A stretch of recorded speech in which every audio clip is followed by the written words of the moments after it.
మా big boss season 8 లో అయితే కనుక బిగ్ అప్డేట్స్ అయితే ఉన్నాయి. అలాగే నిన్న జరిగిన షో గురించి అయితే మనం మాట్లాడుకున్నాం. ఓన్లీ ఫన్నీ ఇన్సిడెంట్స్, తర్వాత ఎవరు చీఫ్ అవ్వబోతున్నారు దాని గురించి మాట్లాడుకున్నాం. అనవసర విషయాలు అయితే మనం టాపిక్ లోకి తీసుకురావద్దు.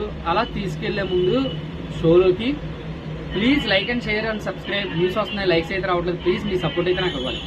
ఓకే, నిన్నైతే ఫన్నీ టాస్క్ అయితే బిగ్ బాస్ అవినాష్ కి రోహిణికి డైరెక్షన్ అండ్ అసిస్టెంట్ డైరెక్షన్ అయితే కనుక టాస్క్ అయితే ఇవ్వడం జరుగుతుంది. దాంట్లో అయితే fun fun fun fun full of fun అయితే ఎంటర్టైన్ చేశారు. గౌతమ్, నిఖిల్, యష్మి అయితే వీళ్ళ ముగ్గురు మధ్యన జరిగిన టాపిక్స్ అనేవి తీసుకొచ్చి మూవీ పేరు ఏంటది, మూవీ పేరు అంట.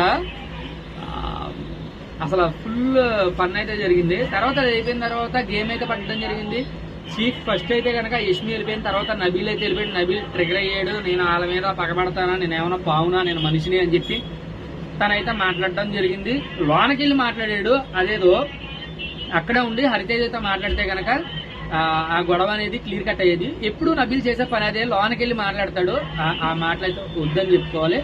తర్వాత అందరూ హౌస్ సభ్యులు మొత్తం అందరూ కలిసి పృథ్వీ మీద అటాక్ అయితే చేయబోతున్నారు. ఈ రోజు అయితే కనుక చీఫ్ ఎవరో తెలిసిపోద్ది. ఆల్రెడీ మెగా చీఫ్ ప్రేరణ అని తెలుస్తుంది.